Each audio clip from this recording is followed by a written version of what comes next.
ಅಲ್ಲ, ಕಳೆದ 6-8 ತಿಂಗಳಿಂದ ಯಾವುದೇ ಅಭಿವೃದ್ಧಿ ಕಾರ್ಯ ಕಡೆ ಗಮನ ಕೊಡ್ತಾ ಇಲ್ಲ. ಯಾರು ಮುಖ್ಯಮಂತ್ರಿ ಆಗಬೇಕು ಅನ್ನೋ ಬಡದಾಟದಲ್ಲಿ ಅವರು ತಲ್ಲೀನರಾಗಿದ್ದಾರೆ. ಬಹುಶಃ ಇಡೀ ರಾಜ್ಯದ ಜನ ಇದನ್ನು ನೋಡಿ ಬೇಸತ್ತಿದ್ದಾರೆ, ಛೀಮಾರಿ ಆಗ್ತಾ ಇದ್ದಾರೆ. ಇಷ್ಟಾದರೂ ಸಹ ಅವರು ಯಾವುದೇ ಸರಿಪಡಿಸ್ಕೊಳ್ಳದೆ ಅವ್ರದ್ದೇ ರೀತಿಯಲ್ಲಿ ಗೊಂದಲದಲ್ಲಿ ನಿರತರಾಗಿದ್ದಾರೆ. ಮುಂದೆ ಬರೋ ದಿವಸಗಳಲ್ಲಿ ಜನ ತಕ್ಕ ಪಾಠವನ್ನು ಕಲಿಸ್ತಾರೆ. ಸರ್ಕಾರ ಪತನ ಆಗ್ಬೋದಾ? ಸರ್ಕಾರ ಪತನ ಆಗ್ಬೋದಾ? ನನಗೇನು ಆ ಥರ ಅನಿಸೋಲ್ಲ. ಈಗ ಸದ್ಯಕ್ಕೆ ಏನೇನು ಬೆಳವಣಿಗೆ ಆಗಿದೆ ಕಾದು ನೋಡೋಣ ನಾವು ನೀವೆಲ್ಲ ಸೇರಿ.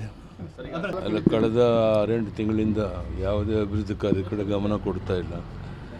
ಯಾರು ಮುಖ್ಯಮಂತ್ರಿ ಆಗಬೇಕು ಅನ್ನೋ ಬಡದಾಟದಲ್ಲಿ ಅವರು ತಲ್ಲೀನರಾಗಿದ್ದಾರೆ. ಬಹುಶಃ ಇಡೀ ರಾಜ್ಯದ ಜನ ಇದನ್ನು ನೋಡಿ ಬೇಸತ್ತಿದ್ದಾರೆ, ಛೀಮಾರಿ ಆಗ್ತಾ ಇದ್ದಾರೆ. ಇಷ್ಟಾದರೂ ಸಹ ಅವರು ಯಾವುದೇ ಸರಿಪಡಿಸ್ಕೊಳ್ಳದೆ ಅವ್ರದ್ದೇ ರೀತಿಯಲ್ಲಿ ಗೊಂದಲದಲ್ಲಿ ನಿರತರಾಗಿದ್ದಾರೆ.